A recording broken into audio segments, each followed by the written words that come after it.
Hello and welcome to the next instalment of our webinar series hosted by VicNoTill, focusing on relevant issues around soil carbon through a closer look at strategies to increase soil organic matter. This project is supported by Wimmera CMA through the funding from the Australian Government's National Landcare program. We would like to thank them very much for their support. For those that missed last week's webinar with Jade, Zoe and Tara, we have it recorded and it's available on our YouTube channel. Today, we are fortunate enough to be joined by Graeme Hand. Graeme is one of Australia's leading holistic land management and training consultants who has over 25 years of planned grazing experience and holistic management training. This webinar is the first of a series of 6 webinars with Graeme looking at rotational grazing. We won't have a specific Q&A segment with Graeme at the end. So if you'd like, or if you've got any questions for Graeme as he goes, please type them into the Q&A box and Graeme will address them as he goes. So without further ado, I'd like to welcome Graeme to the webinar. So welcome, Graeme. Right, thanks, Dan. Thanks for having me. I'll just share that screen and kick off. I'd also like to thank Wimmera CMA and the Australian Government funding and VicNoTill. And I'll go into some of the my background and the Savoury Institute and all that sort of stuff. So just a rough agenda. I've been mucking around with grazing management since the late 80s, early 90s. Trained with Alan Savoury, mid-90s. 96, I went over and did the first session over there. And then just been trying to explore how to make it more successful for people. So how do we make grazing management more successful? It has a pretty high failure rate. Everyone agrees with that, and that's sort of been my focus, and I'll talk about that. I'll do a really brief need for change in grazing. I'll talk about landscape function, sort of as that's my focus. So a lot of people are focused on increasing productivity, whereas I'm more focused on low risk profit, and I'll explain that. Because this area is complex, we've got to do these safe to fail trials. I pinched this idea off Dave Snowden from the Cynefin company, and talks about sort of the only way to explore complexity is by doing your own trials. I'll talk about 2 types of rotational grazing: leaf-driven recovery and root reserve-driven recovery, and how you can check which one works. And then overlaying that will be what I've seen and what I'd recommend, and what do you need to investigate further before the next webinar. So I keep coming back to this, it's a bit of a conflicted space, the grazing management, and there's lots of different colours and shapes and sizes, and I'll try and make sense of that and what are the benefits and what are the costs of the different styles. I call them different schools of thought, and but definitely it's complex. There's no denying that, and the best way I've got of explaining that is that the definition of insanity does not apply in the complex domain, is what I say. So, so you can't do the same thing twice. The seasons have changed, the animals have changed, the land's changed, everything's changed. So it's impossible to repeat in a complex domain, and there's only a loose link between cause and effect. So it's how do we find out what that is? Thanks for the survey results. I didn't get that out very early. I'll make sure I do that early next time. So these are the questions. What do you see as the big barriers? Have you received any training, and do you have any questions you'd like covered? I really like doing the surveys and feeding back to people. So this is sort of showing that people are pretty highly aware that fencing and water is the main barrier to successful adoption, and it's got to be convenient, fencing and water. And then also in this one, as well as time for animal moves and knowledge and information. So I'll come back to these questions. Rest period for multi-species, soil carbon benefits, they're all things that I can cover. This one I think is interesting. I don't go for higher productivity. I go for higher profit from the grazing, the different fencing and water options, and how do we integrate into a 100% cropping business. So today will be more just sort of getting a bit of a common language, and then moving on and trying to make sense of all those things and stuff, and really happy to engage with any questions and comments. So I think this graph's really important. So the blue line, so the gross value of farm production is what ABARES quotes when they're talking about agriculture in Australia. But really what we're interested in is the blue line. So what's the net value at the farm for us? And it tends to be pretty flat. These last figures here are estimates and forecasts. I don't think they'll happen.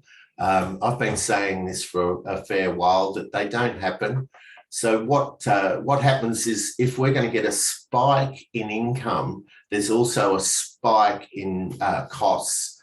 The gap between here and here is actually input costs.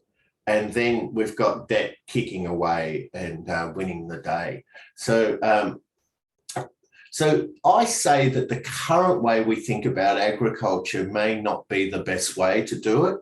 And we might have to work out how do we start to increase net value of farm production while decreasing debt. So, so at the moment, it's sort of just running amok. So when I talk to the bankers and things like that, they all say, oh yeah, but the debt's on the big farms. And I go, yes, but you also say get big or get out. So like, which one is it? So it's that sort of thing. We need to be really clear that we've got to take control of the inputs and control of the debt. Done a fair bit of work with Tim Hutchings. Sat on a plane, met him on a plane flying from Wagga to Melbourne and sort of started talking, and then sort of we haven't been talking lately, but I really like this. Farm viability depends more on minimising losses than maximising production. That's really my focus. So you'll have to use that as an overlay as I'm talking. So I'm about taking the failure or the losses out. So it's the accumulated losses that are threatening farm survival. So when I'm talking to people, I ask them when I first start working with them, what do they do that makes a profit 9 out of 10 years? So, I'll get answers back like, the barley either makes a profit or breaks even. So like a politician answer, you don't get the answer back. So what makes a planned profit 9 out of 10 years? So I'm looking at that end of the business. When I'm giving advice, it's through this lens of how do you get rid of your risk. I think we've got agriculture confused, or some of the consultants of agriculture confused with the stock market. No risk, no reward, or no return. And I'm saying that agriculture's at its best when you've just about eliminated the risks. So it's that focus that I have. So I'll keep going, but yeah, just if you can think about that. I think that's really important. So landscape function grazing, or increasing landscape function and biodiversity. I'm saying this is my definition of what we need to be doing for agriculture. So we have people and profit nested within increasing landscape function and soil health and biodiversity and all that sort of stuff. So all of these are auditable. I've been trained as an auditor to quality assurance systems, environmental management systems, all that sort of stuff. I worked as an industrial chemist in London. For my sins, I spent sort of too much time working in that sort of end of the market, and also doing that. And to make ag work, it really needs to be that you can audit it, and you've got this landscape function increasing, well-being scores increasing, and low risk profits, so stable or increasing. Let me know if I'm going too fast or not fast enough. But so what is landscape function? So this is David Tongway teaching myself and Colin Seiss how to estimate the function of the land by measuring the soil surface. So it's pretty good stuff. It's peer-reviewed CSIRO science, and it fits with what you see. So this is a simplified version, but if you want the land to be stable and not erode, infiltrate water and cycle nutrients, then you've got to have, these are what you need to look at, and these are the relationships. So I don't know anyone that doesn't know that if you don't want it to erode, it's got to be covered. Nearly everyone knows that. So it's got to have soil cover from annual plants and litter cover on the soil between the plants for it to be stable. It's got to have, to infiltrate water, it's got to have over 30% of each hectare covered with the bases of perennial grass. Again, the litter cover between the plants to break up the rainfall and slow it down. And it's got to have some sort of surface roughness. So the only one sort of that's probably a little bit new in that is that importance of mature perennial grasses, and at least 4 centimetres squared. I know a lot of you guys don't have perennial grass, and we'll come back to that and what that means with the cover crops and things like that. And then to cycle nutrients, which is what I really like, and what I think the big cost is that we have, is that it's got to be covered with those basal cover of perennial grass, and it's got to have that litter decomposing or composting. So that litter needs to be cycling, and David Tongway has ways of assessing and rating that between slight, moderate and extensive decomposition of the litter. And then again, surface roughness. So as a whole, this is what I'll be talking about. So how do we create these conditions of cover and perennial grass bases and litter and decomposition and surface roughness to get that stability, water infiltration and nutrient cycling? So that's sort of the key thing that I'll keep coming back to. It's peer reviewed, it works in practice. What you see is what you get. There's nothing hidden, I find, in this. So this photo on the left is under a perennial grass plant. This photo on the right is between the perennial grass plants where they don't have any ground cover. And you don't need to be a soil scientist to realise that this one's going to have better stability, better infiltration and better nutrient cycling. This one's capped and sealed. It's got low water infiltration. Most of it's going to run off. It's got low air. There's no way that you can get much nutrient cycling if you can't get air into it, and low stability isn't as high as when it's got cover on it.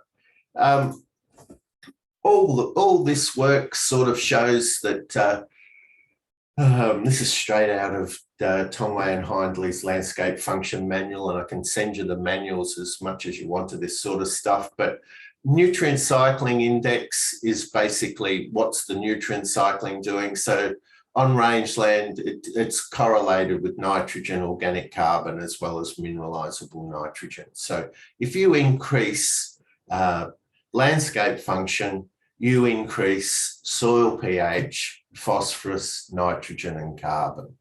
So it's as clear as that. I worked as an adjunct associate lecturer at Sydney University with Peter Ampter that did this work. Never got published. The bit that they published out of this project was all the social research rather than this, which I thought was the most important. So this was comparing people that had been practicing grazing management for sort of 10 or so years versus their neighbours. So they'd been trained in grazing management, and then that. So they had higher pH without adding calcium. They had higher phosphorus without adding phosphorus. They had higher nitrogen and higher carbon. So yeah, so you increase landscape function, you increase those things. So it's a pretty clear relationship. I haven't seen it not work that way anywhere. This is down near Coniva, north of Coniva, heading up that way. And this is an area that's being managed for decomposing litter and sort of increasing landscape function. So this is a recent photo. This was in early April. and they had green grass, and that this is sort of a bit further away, up towards Nil, and they had an area that hadn't been cropped for 20 years and had been occasionally grazed, and it had decomposing litter and green plants. So I originally had a property, a farm down at Branxholme in southwest Victoria. So consider myself a Victorian, even though I'm sort of living in other areas at the moment. So yeah, so this was pretty extraordinary. Same thing, work I did in Mongolia in 2014, 2015 was the same. We were looking for this decomposing litter and looking at the health of the grasslands. That was pretty extraordinary. That was through, got funding from the Rangeland Society and through Stipe Native Grasses. Just a quick photo, just sort of to skim through, just decomposing litter on the left. It's got to have that look. It's got to be composting, not just sitting on top of the soil surface. So it's actually changing colour, becoming brown, forming smaller particles. So that's the key. So decomposing litter is the common link between all the agricultural practices, and if we want to increase soil health and not have as much runoff, more nutrient cycling, healthier soil, that's the key. These ones here, this is down in the Otways, this is over near Branxholme, and this is from Gabe Brown's property. This is from one of his presentations. I do a bit of work with Gabe and going over to do co-present with him in October in California. But you can see that brown colour, that decomposing litter colour on the soil surface. So yeah, so when I'm talking about those things, you'll know sort of what I'm talking about. This is called moderate decomposition when you've got visible fungal attack. So when you go from slight decomposition, like the bottom left, to moderate, it goes stepwise increase in nutrient cycling. Is this okay? I'm just going to keep churning through and yell out if it's not. I was just going to keep churning through just so that we had some common language, and then I was going to talk about sort of the way I think we should be doing things and stuff. So this is a clip out of Alan Savory's book, who trained me in '96 and been in contact since. And I'm saying this is the way a plant grows. This is for a perennial grass plant.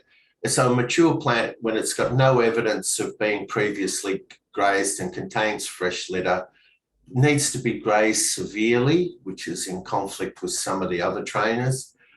Most leafy material gone, and then mobilises its root reserves. So this is well understood. It's published in the MLA, the dairy industry. Everyone sort of understands this perennial grass physiology.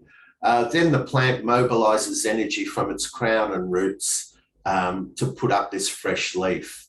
So this fresh leaf is now, it's growing on root reserves and crown reserves.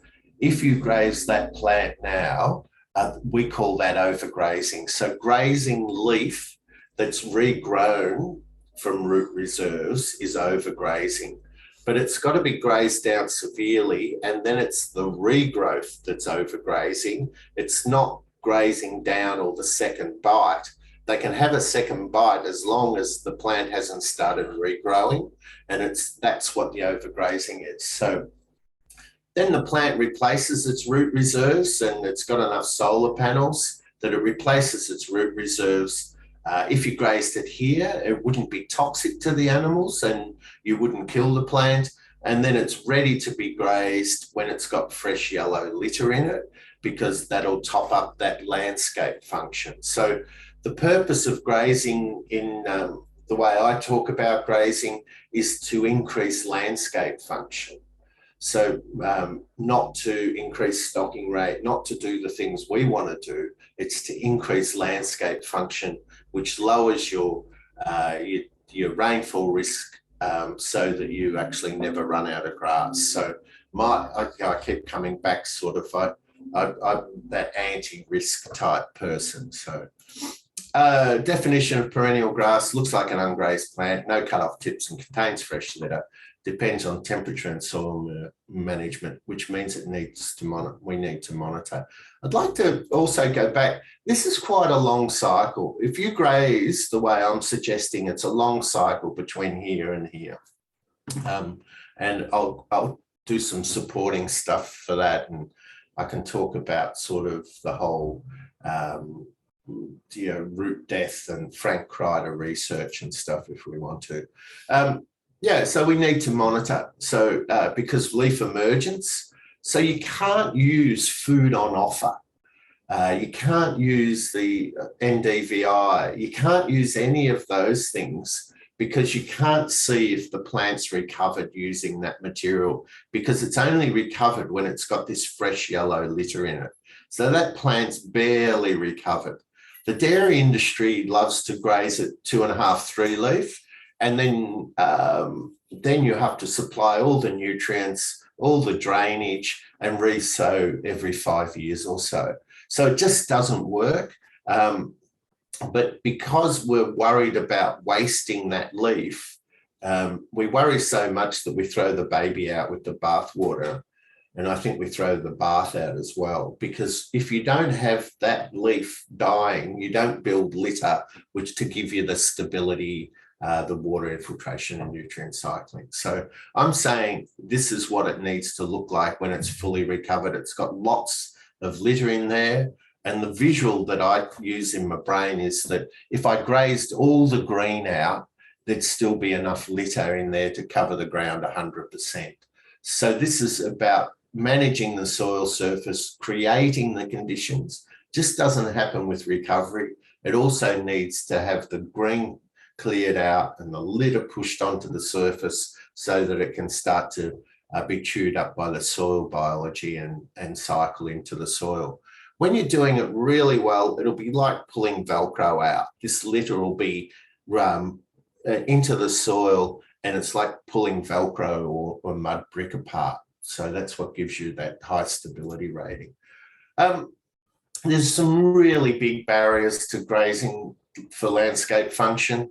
Like an extraordinary big barriers. It's incredibly inconvenient.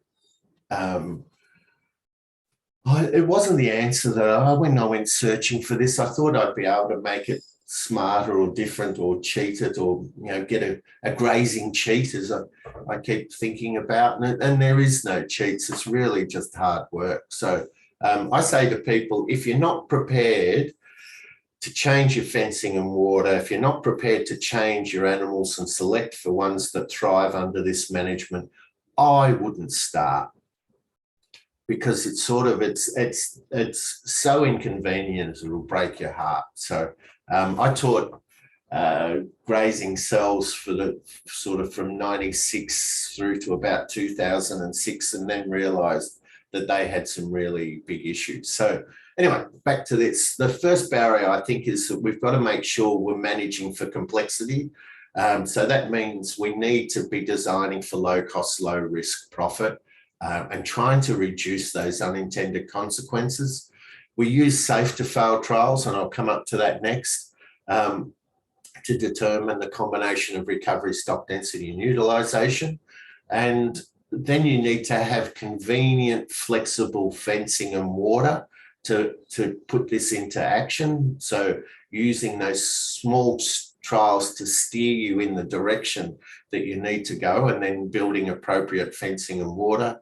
And then you need to select animals that thrive under this management. So they're the 4 main barriers. That's what people struggle with.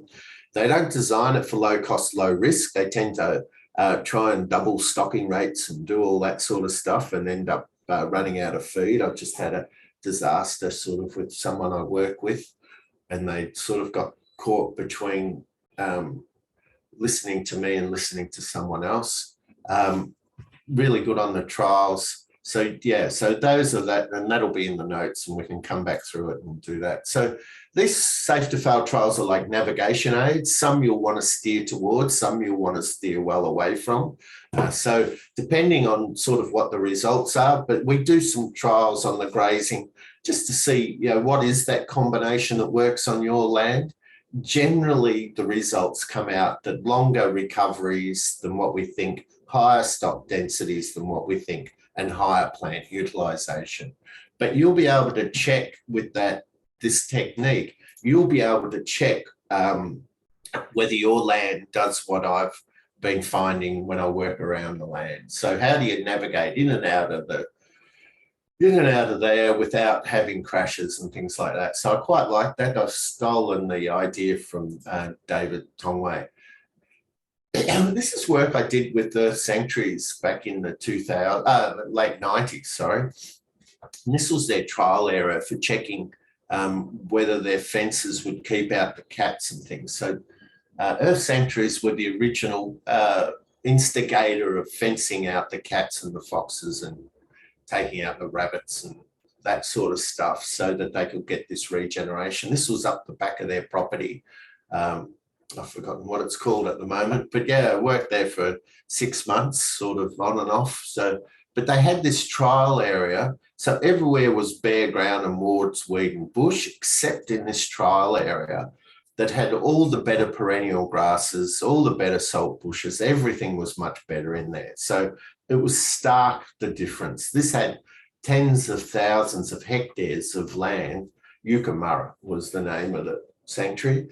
And now everyone's sort of copying it and saying it was a great idea. They wanted to lynch the Cat Hat Man, John Walmsley, when he came up with this idea, and now everyone's copying it. So I remember when you wanted to lynch him because he was fencing in the wildlife. And yeah, so this had that. It was just managed. The gate was left open. It was like a bit of a tennis court to do their trials, and they'd leave the gate open for about a month every 12 months, and that had gone back to all the bushes and stuff. So it's really important to know that this is what you're going to do. I've been trying to use this sort of idea to talk to people. So this is, I don't think I've shared the volume. I might have to kick out, come back in. So this is Benjamin he's a French guy working in Somaliland, trying to sort of look at how can he regenerate these areas and stuff. So, you know, it's about that 10-inch rainfall, very, very seasonal, very deserty, droughty sort of type stuff. And he's been following my practices. So I might not kick out. I might just do that, but we may not be able to hear the volume. I'll just, what's the best thing to do? So this is what Benjamin. So hey, Graeme, this is for you. This is after 10 days of rain. So this was one of our safe to fails that failed. But anyways, so this was a 1 night call right here. And this one was a 2-night call. It's a completely different, I mean, look at it, it's incredible. It's like almost, it's knee deep. It's completely covered, or whatever. But look at this one, which is interesting. This was 2 nights, completely different type of species. You can see a little bit of the wall. Very interesting to me. Oh, I'm glad you could hear it. Dan, thanks for that. This is, so what Benjamin did, like, the reason I use this is that I do not know anyone that would predict that if you impacted this area for 1 or 2 nights, so he was talking about that, if you impacted this, that it would go back to dense perennial grassland. I don't find anyone, I didn't anticipate it. You know, it makes sense. You know, it was the granary of the Roman Empire. You know, Hannibal walked his elephants over it. So there must have been something there at some stage. So just by applying high stock density, high animal impact, which are the main things, and long recovery. So Benjamin kept saying, oh, I want to graze it, I want to graze it. I go, no, leave it, Benjamin.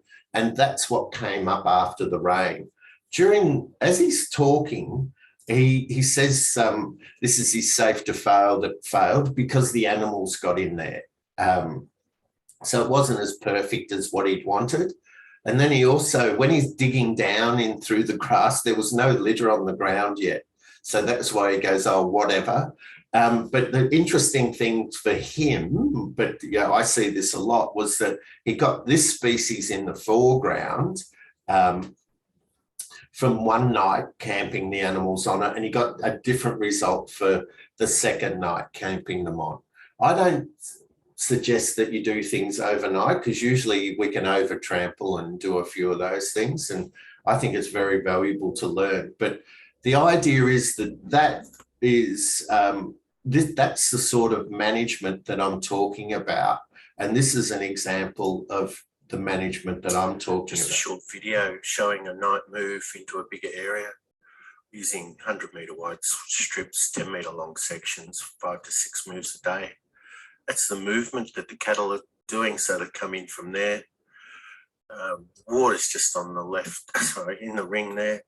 It's portable water, so they can always go back to it. We don't back fence, but they're always up moving where we're wanting to go. I can guarantee that if you manage like this, it'll work. This is an automatic gate lifter to reduce the number of trips out to shift them. So it was programmed for 7 o'clock to go off, and they all start drifting through. I really like the way the calves run up from in the background, even all the stragglers and that, everyone moves together.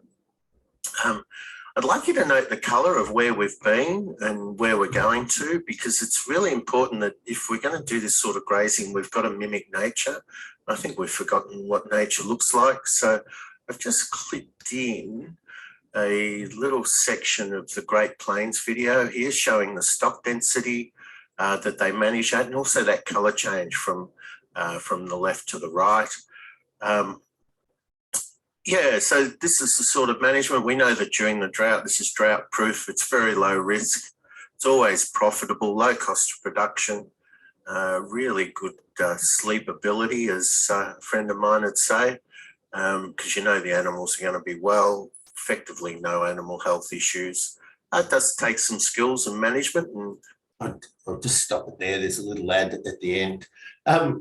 But that's how we manage, and that's what we're talking about. So people can back off from that, but if you want rapid landscape regeneration and making this work, that's what I've found works. So let's make some big claims in there. It will work. It'll work because we make the recoveries longer than the seasonal variation. And because the land loves that deep muscle massage with a long recovery, it works. If you do a lot of the other grazing, it's almost like you're chafing that litter off. And it really is mimicking the way the large herds work. So, everyone keeps saying we've got to copy nature and lots of stuff. And no one's doing it as far as I can see. So the current advice on grazing management is the recoveries are too short, the utilization's too low, and the stock density is too low. So, but to do this is not convenient. You can do daily moves, but much after that, you start to get too many problems with animal health and animal performance. And I'll keep coming back to that. So,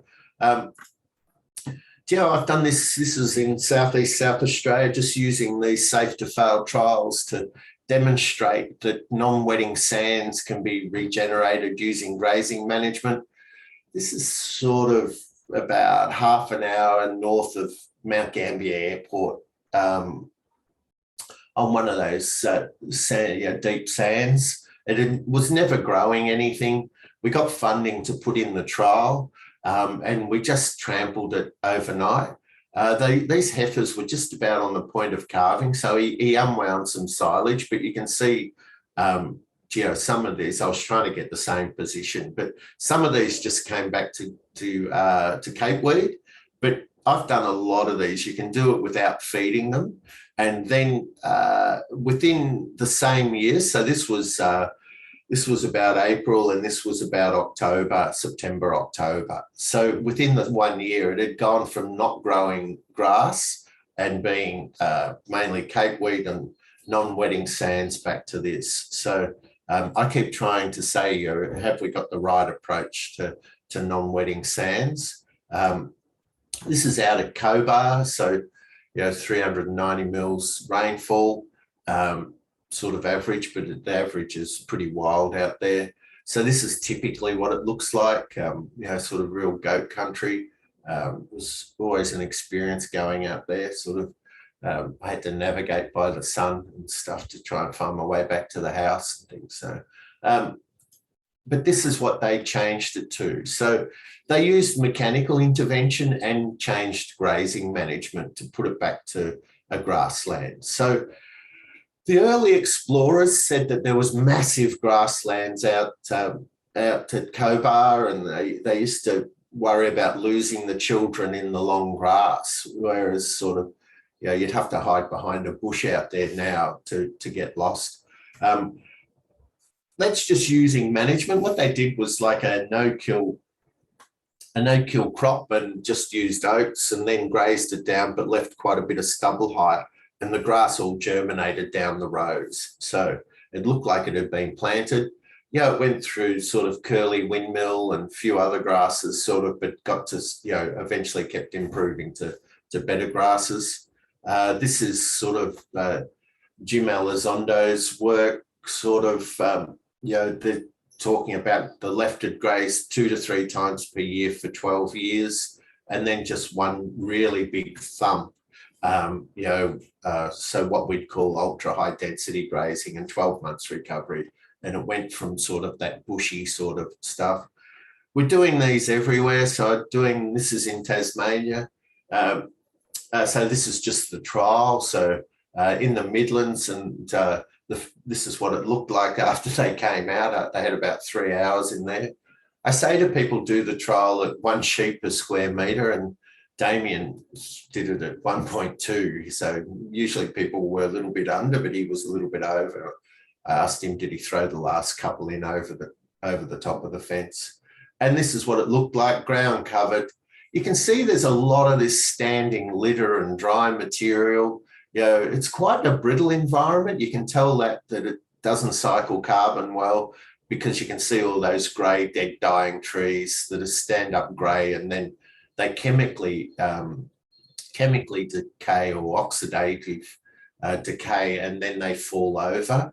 In a rainforest, which is a non-brittle environment, they get chewed off by the bugs at the roots, and the same with the grasses. So this is a classic environment that you need animals in it. And what Damien was impressed with was that it grew grass through the winter, this area, whereas these areas didn't. So, they always said it was too cold to grow anything, but it's actually the management sort of in that Midlands of Tasmania that's stopping it. There's lots of this about selective grazing. Sorry, I've got that one out of order. That was the next one from Damien. So it grew a lot more grass than sort of out here that hadn't had its growth points cleared, and that litter cycling to get you your nutrient cycling.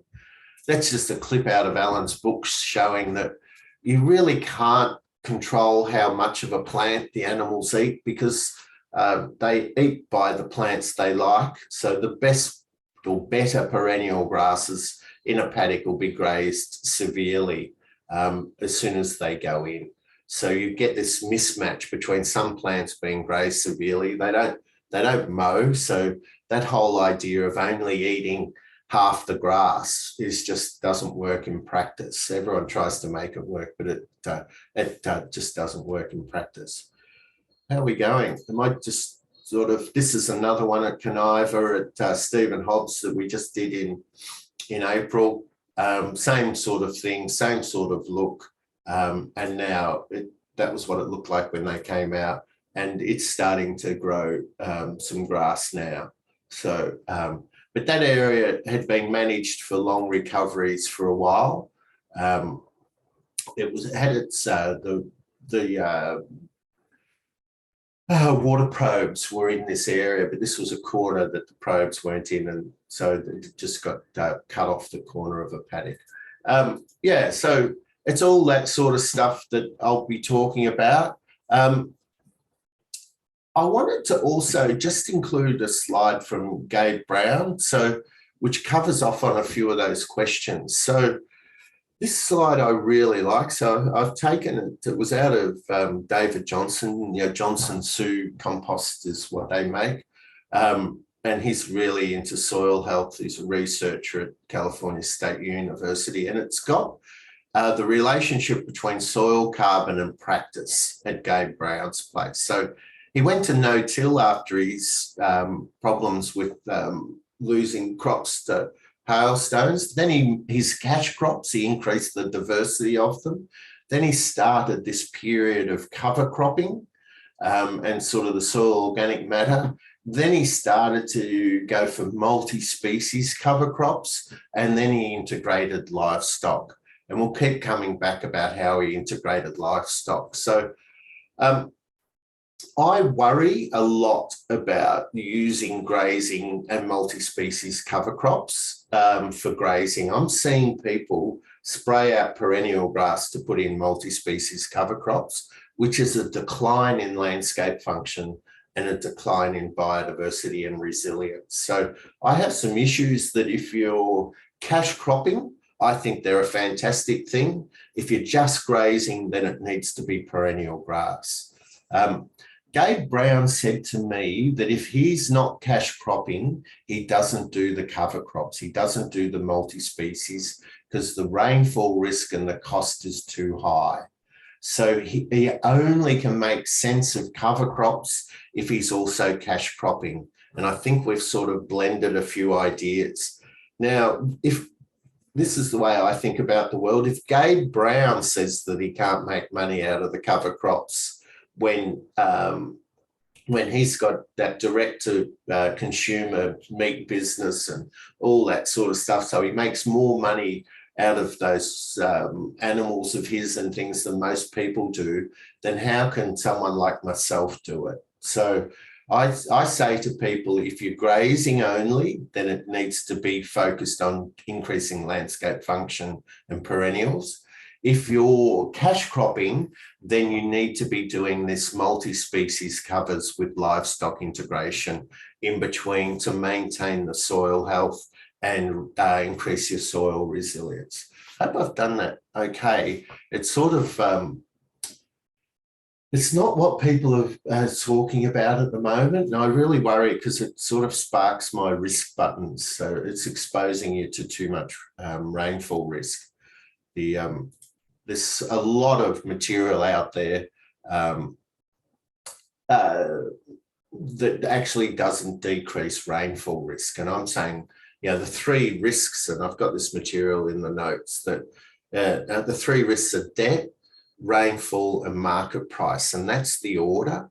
This is from Tim Hutchings, PhD. So debt compounds down, rainfall risk wipes out everything, and there's also frosts, as everyone knows, and stuff, and then market price risk, and then under that you've also got those one-off risks of frost and insect attack and all those other things. So dry finishes. So the work I've been doing around conniver, most people are losing the biggest two frosts and dry finishes, and they're running about 50-50 for their failure rate. So this is this is using satellite data to estimate ground cover. So this is where my cows are on agistment in southern New South Wales, near Braidwood, between Canberra and the coast there.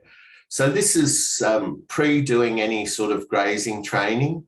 The farm was consistently lowering ground cover than the surrounding properties in the next valley. So this is if you get a 50% score, so that one there, that means you've got the same ground cover as the next valley.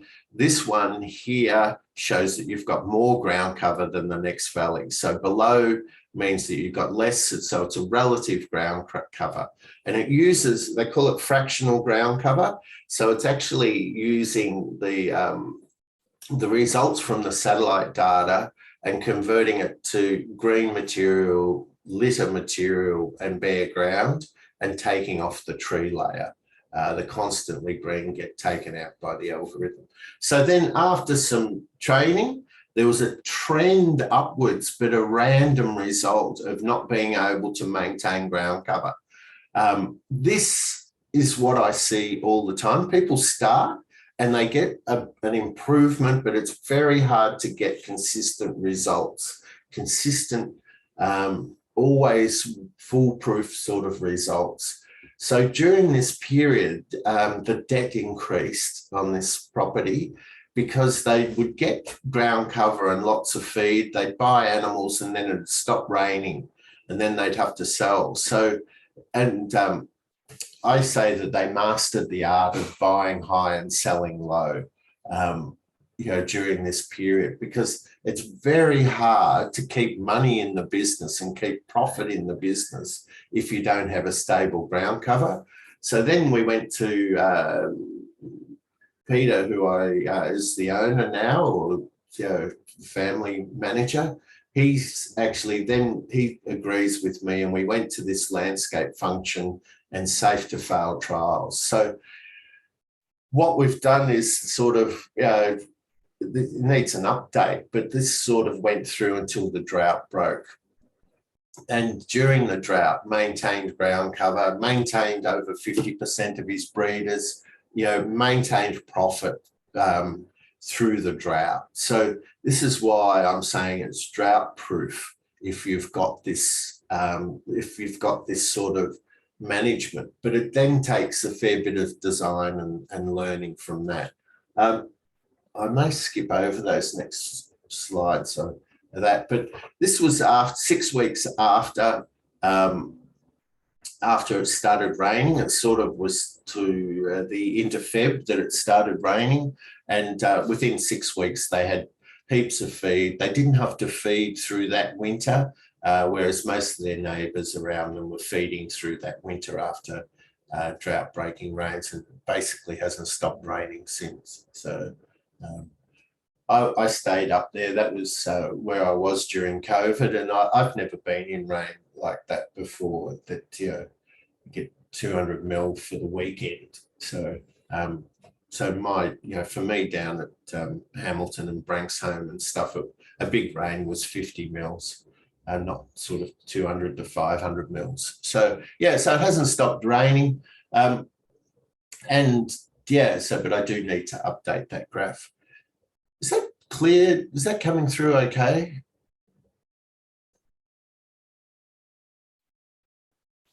I'll just skip through this. I'll say it, but we'll come back to it.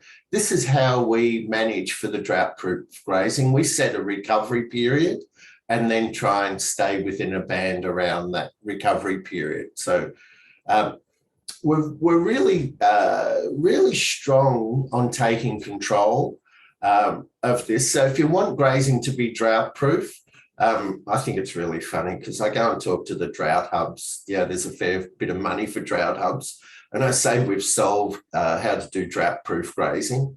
And you can see they just go, oh, God, just another kook. And I go, I don't see myself like that, but and maybe you need to start with a joke or something. But this is how we do it. So if the recoveries are starting to slide and they get down and they break through this 12 months recovery, we sell to get back in within that band.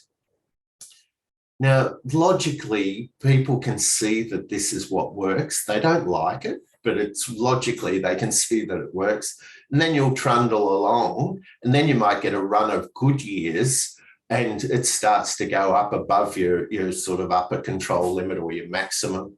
And then what we do is we just start keeping more heifers and then come back down. But we don't buy more animals because it's very hard to buy animals that actually enjoy landscape function grazing. You've actually got to breed them and select them. This fantastic thing in the sheep industry now with the individual animal performance. I think it's going to break through, that people are going to start getting these animals that are incredibly robust, low maintenance energy, moderate milk, positive fat, high testosterone in the rams and high estrogen in the females, lots of sexual dimorphism, all those things that we need to make this work. So all we do is we don't panic, we just keep more females and then eventually get it back into that band. But there's no downside to this. If you buy, you tend to get animals that don't work, and you can get into that up and down and the yo-yo years, as we call it, for people. But this is how we do it, and we do things like that. So this is what we use, just like a simple Excel calculator. So if you're planning for 14 months, it's about 420 days. If the property's 420 hectares, you can graze a hectare a day. If you start to graze over a hectare a day, very quickly you fall through that 12 months recovery, and then you've got to sell to get back up again. So we don't panic. So the color codings, red, take action, green's all good, yellow, caution, what's going on. So yeah, so I'm really happy for the notes and everything we'll be sending out the lot. So this is really how we manage. So I think of this as revolutionary, and you can have grazing that's drought proof. You just got to put in infrastructure and select animals that enjoy it. And we do that in a staged way. So we put them at higher density, but don't make them utilize as much. And then as the animals adapt, we increase the density, the utilization, so that they're grazing harder and harder and harder. But it causes people so much stress. I go, it might have been easier to start sort of in another area rather than trying to fix grazing. Some of the small landholders I work with, they're using square meters rather than hectares. So, but it's the same relationship. So on a daily basis, you can graze 1/420th of the grazing area.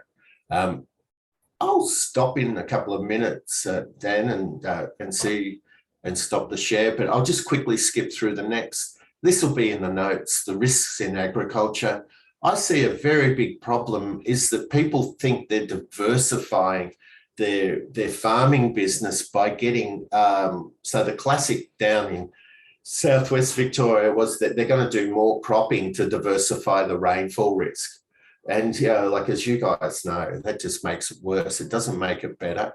If you're going to lower your seasonal risk, your rainfall risk, you've got to actually have things that don't rely on rainfall.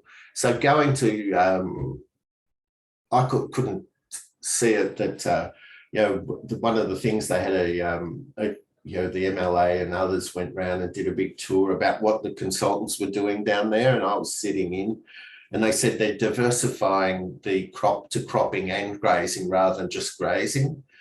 And I go, like -1 plus -1 doesn't equal a positive. I couldn't see what they were talking about. But yeah, it does, because they're both coupled very clearly. I'll put this in, just debt. I think we need to be doing stuff on debt. What are we going to do about the seasonality, and what are we going to do about that market price? So I think that we'll keep coming back to those areas. This is a grazing example of what people are doing. So a successful design to reduce risk. They keep 80% equity in the land. They don't buy the next property until they've got 80% equity. They're buying land still. No debt on the cows. They are just cows and calves on the new property until they've bred up their own heifers, because they've got no debt risk on those adjusted cows, no rainfall risk because they can send them home, and no market price risk. So when they've bred up theirs, it doesn't make as much money as their own cows, but when they've bred them up, that's when they go sort of to taking back more and more of the new property. So yeah, so we can talk about that. And they have a low expenses, so less than 20% of the selling price. And these are this idea on stepping stones. So if we're going to go from here, this is a grazing one for that, that you've mainly got annuals running, you run out of grass, feeding costs, weeds, dry springs, soil health, If you want to get to here of increasing landscape function and stable increase in profit and high well-being scores for the people, I think we've got to step through some of these things. So I'm saying that safe to fail trials, it's all the road trips, it's flexible fencing and water trials, it's working out, when can I start changing those animals? I really worry about what people are doing with YouTube and stuff. I say to them, the people that I'm working with that, I don't want you going on YouTube unsupervised, because then I've got to answer all their questions and stuff like that. That of what they've seen and what they've heard. Very few people agree with my view of the world, which is really interesting. So, but there is good sources, and I'll put links and stuff. So things that I'd recommend of what people are doing. And some of that daily area grazed, I think we need to shift to do that. We do that with Google Earth, but there's multiple ways of doing it. Some people, space post accurately, others pace it out, others sort of are using phone techniques and phone apps. So that was all I had. I'll just stop the share. Dan, how was that? That was great, Graeme. Really fascinating first episode. We do have a little bit of time, everyone. If you've got any questions for Graeme, I see that there was no questions asked during that, but if you want to type them into the Q&A box down the bottom. Really fascinating insight, Graeme, to your experience, and I thought it was really good. You're talking about low risk farming. I think that's something that we as farmers sort of need to get into. There's been a lot of, as you said, get big or get out, and then the debt obviously follows that. So I think it's something that we need to be looking at, and obviously with low risk farming, that then brings lower stress, and then obviously the enjoyment back in the farming practice. So so I suppose that would be your experience in what you've seen working with farmers. The lower the stress, the greater the enjoyment, I would guess. Yeah, definitely. Yeah, and certainly the higher well-being scores. So I did a lot of drought work for Centrelink and all that sort of stuff, and I can't do too much of it. It just exhausts me. But basically, I'm always trying to say, well, how do we make this work? And some of it's decoupling from the inputs, and some of but it's a big step. And that's why I was trying to do that stepping stone thing. It's a big jump. So you've got to do it through trials. You've got to do it through that sort of experimenting and, failing at things so that you don't want to go near that. Trialing others and making sure that you're looking at that. Thanks, Jane. So I think that we've got to be really careful about sort of that advice. So, this gets me into a lot of trouble. I try not to talk about grasses, about trees at all. I have a thing that I really like, reforestation, where there was areas that are healthiest as trees with good litter under them and decomposing litter. They look after themselves. They don't just keep building up fuel and burning. I love those areas. But I think that we've got a real problem with trying to afforest or afforestation, where we're trying to put trees, and especially nitrogen fixing trees, into areas that would be healthiest as a perennial grassland. And my measure of that is, does it have decomposing litter? what sort of management. So yeah, so I'm a bit anti tree species into perennial grazing, into perennial grasslands. I have just a throwaway lines that the only way to improve a perennial grassland is to improve the perennial grasses. It's not about sort of substituting sort of other plants in there, which is really a bit in conflict with a lot of people, and it causes a lot of stress. It's sort of like saying you don't like legumes, which I don't either. So the best way of fixing nitrogen is actually through that landscape function, and getting that decomposing litter in the perennial grasses. It doesn't leak, it doesn't acidify the soil, it doesn't pump nitrates into the waterways. So I'm saying at least try that. I'm probably wrong. I have no problem with that. When I was still farming down in Branksome, I used to say I would never take advice from a little fella from Branksome. I'd go out and check. And that's what I always did. So if someone said here, try compost teas, try biochar, try this, I would go home and try it and make sure that I tested it and have comparisons. So do safe to fail trials on all these things. So I've got a research paper that's saying that we're sort of not focusing on doing that.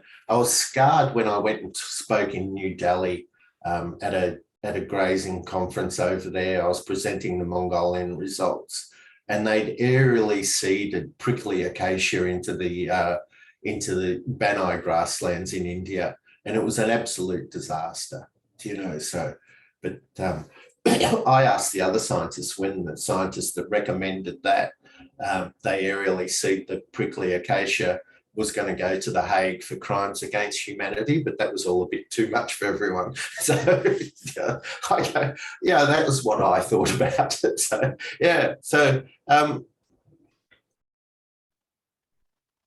it is. So I'm saying if it's got full landscape function, then it's good. So what I'm talking about is outcome-based, Joe. So if it's got full landscape function, high nutrient cycling, all that decomposing litter, then it's great. But otherwise, I really like open sort of savanna type landscapes, but I also really love the full grasslands. So we drove for weeks through those that Asian steppe, and I just thought it was just fantastic. And it didn't. The trees kept dying. So people, Taiwan and things like that, they'd come in and plant trees, and the winters were too harsh. So I just thought it was fantastic, and they were living very well and very healthily for a long time. So, I'm not the one to ask about trees. You probably have to keep me off them. So, yeah, very good. Thanks, Stephen. One question here from Lockie Green, and we might finish on this one considering we're at the top of the hour. What are the main challenges with sheep versus cattle in running a system like this? Yeah, the main challenge is basically the fencing and getting enough of that infrastructure and water. So they're easier on water, but they're harder on fencing. So the people that are doing it and doing it well have got them trained to 2 hot wires. With cattle, 1 hot wire. So that would be the biggest issue, but getting them trained. And then people do things like use the older ewes to train the new ewes that are coming into the system. So it's a lot of that training, but it's just sort of more work to do the 2 wires rather than that. But otherwise they work very well. I've seen, like grazed at 5,000 DSE a hectare and work really nicely, trailing back to waters and stuff like that. The dam was about 1.5 kilometres away. So, so it depends on making that work, but you've got to be incredibly good at observing. So making sure you observe and act really quickly, because you've changed a lot of things by making them eat what you want them to eat and all that sort of stuff. Very good. We might leave it there, I think. I hope that was okay, Dave. That was really good. Thanks, Graeme, for your time. Big thank you again to the Wimmera CMA through funding for the Australian Government's National Landcare program. We thank you very much for that, for your support. Just before we wrap up, a few housekeeping things. This is the first of a 6-part webinar with Graeme, so a webinar series with Graeme. So if you enjoyed today, be sure to catch the next one. Same time next Thursday, 7 a.m. So the advertisement and the link will be up on our website and social media today for you to register for that one. Yeah, we'd also like for you to complete the survey that will be available once the webinar is finished. We've transferred it again to online like it was last week, so it should appear in your window once the webinar is finished. We really want to get your feedback from the webinar so that we can make it better in the future if we need to. It's also part of our reporting process back to the Wimmera CMA. So if you've got time to fill that out, it would be much appreciated. So we have been recording this webinar, so if you want to go back and have a look at it again, it will be available for future viewing at our YouTube channel. So yeah, thank you very much, Graeme. Thanks to the Wimmera CMA. Thanks everyone for attending, and yeah, we hope to see you next week. Great, thanks for that. Fantastic. Thanks, Graeme. Bye. Bye.